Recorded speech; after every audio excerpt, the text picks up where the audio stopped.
आपका एक बार फिर स्वागत है। मनी गुरु में हम बातचीत कर रहे हैं म्यूचुअल फंड बाजार पर और कार्यक्रम में पार्टिसिपेट कर रहे हैं। मुंबई स्टूडियो में हमारे साथ मौजूद हैं अभिनव अंगरी साहब, जो कि investonline.in से हैं। आइए हम सवाल जवाब का सिलसिला आगे बढ़ाते हैं।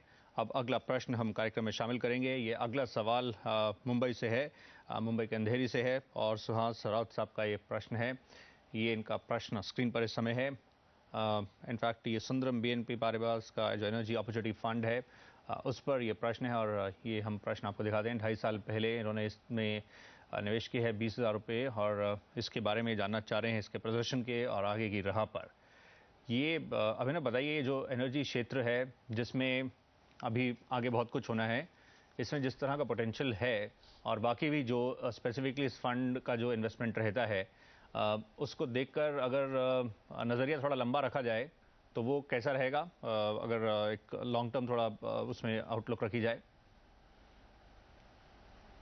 सौरभ, मैं सुहास जी का प्रश्न समझ सकता हूँ कि क्यों पूछ रहे हैं। बिकॉज एक्चुअली फंड दिसंबर 2007 में लॉन्च हुआ था और नेचुरली जैन 2008 से जो बाज़ार का करेक्शन आया तो 1.5 साल तक ऑलमोस्ट बाज़ार एक नेगेटिव ट्रेंड ही था। इस समय इसका NAV एक्चुअली 8.4 8.5 के आसपास है, जो अभी भी 14-15% अपना इनिशियल ऑफरिंग जो 10 रुपये पे थी उससे नीचे है। बट आई डोंट थिंक इसमें कुछ डरने की बात है, या अगर आपकी होल्डिंग कैपेसिटी है तो ये डेफिनेटली होल्ड करना चाहिए।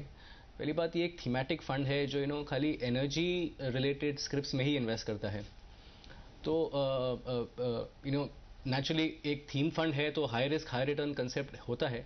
बट अगर आप ये इंडिया इंफ्रास्ट्रक्चर स्टोरी में बिलीव करते हैं, आप ये समझते हैं कि आगे बढ़कर इंफ्रास्ट्रक्चर थीम ही जो हमको बेनिफिट करेगी for the growth of Indian economy, तो एक एनर्जी इसमें एक बहुत इंपॉर्टेंट रोल प्ले करता है। दूसरा, अभी जो प्राइस डीरेगुलेशन हुआ है, आपके फ्यूल प्राइसेस डीरेगुलेशन हुए हैं, उससे ये फंड को भी काफ़ी फ़र्क पड़ेगा, क्योंकि इसमें काफ़ी स्टॉक्स जैसे BP है, HP है, IOC जैसे स्क्रिप्स इसमें हैं जिनको इससे काफ़ी फ़ायदा हुआ है। ये स्क्रिप्स पिछले जब से डीरेगुलेशन हुआ तब से करीबन 15 से 20% बिल्कुल की एक्सेस में बढ़ चुके हैं। तो डेफिनेटली ये होल्ड करने लायक थीम है। जिस तरह से OMCs का आपने जिक्र किया, निश्चित तौर पर गवर्नमेंट ने जैसे रिफॉर्म्स की गाड़ी इस क्षेत्र में आगे बढ़ाई और ओवरऑल भी जो इंफ्रास्ट्रक्चर मूलभूत ढांचे को लेकर जिस तरह से गवर्नमेंट की कमिटमेंट्स हैं और बजट में भी इसमें एलोकेशन जिस तरह से बढ़ाया गया और आगे की जो योजनाएं हैं, तो नज़रिया लंबा हो तो बेशक उस तरह से आप इसके साथ बने रहें, वो आपके लिए ज़्यादा फायदेमंद रहेगा। आइए अगला प्रश्न हम लुधियाना से शामिल करते हैं। राहुल खन्ना जी का ये सवाल है। जी राहुल जी, बताइए, प्रश्न बताएं।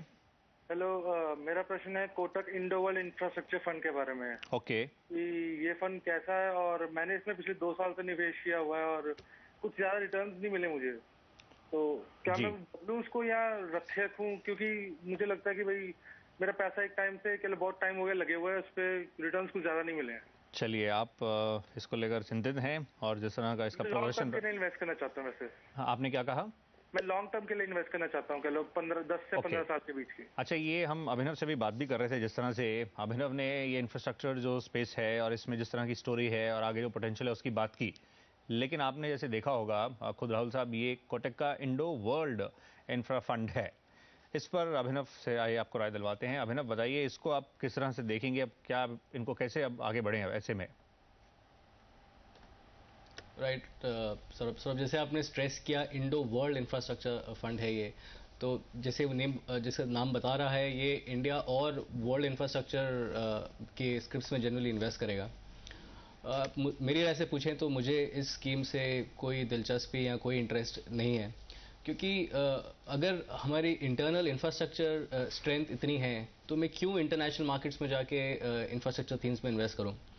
दूसरा, एटलीस्ट अगर मैं आज कोई भी इंफ्रास्ट्रक्चर फंड या किसी भी नॉर्मल इक्विटी फंड का अगर मैं फैक्ट शीट देखूं, उसमें देखूं क्या स्क्रिप्ट्स है, एटलीस्ट मैं आइडेंटिफाई कर सकता हूं कि ठीक है, मेरे पास ये स्क्रिप्ट्स हैं और ये कंपनीज के मैं नाम सुन चुका हूं। मुझे वो कंफर्ट लेवल नहीं आता है कि आप बोलें कि मैंने ब्राज़ील में एक्स इंफ्रास्ट्रक्चर थीम में इन्वेस्ट किया, या मैंने चाइना में किया है, या मैंने अमेरिका में किया है। I think he should definitely exit. इसमें एग्जिट लोड भी होगा बिकॉज ये क्लोज एंडेड फंड है।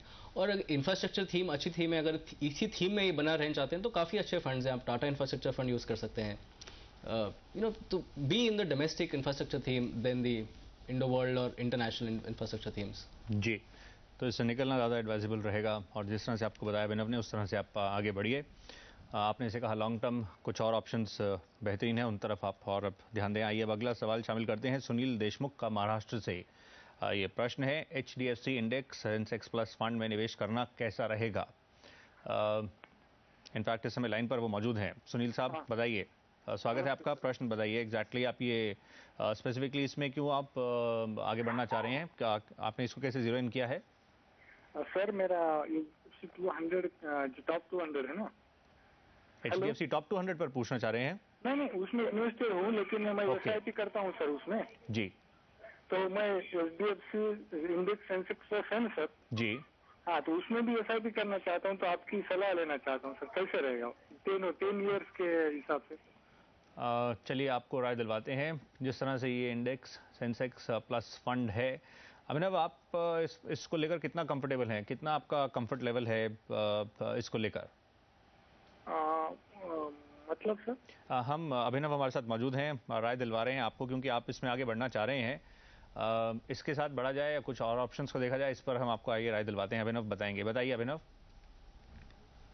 सौरभ, इंडेक्स फंड्स आइडियली बहुत कंजर्वेटिव फंड्स होते हैं क्योंकि ये स्पेसिफिक इंडेक्स में इन्वेस्ट करते हैं। जैसे सेंसेक्स है तो ये जो सेंसेक्स की 30 स्क्रिप्ट्स आइडियली उसमें इन्वेस्ट करेगा।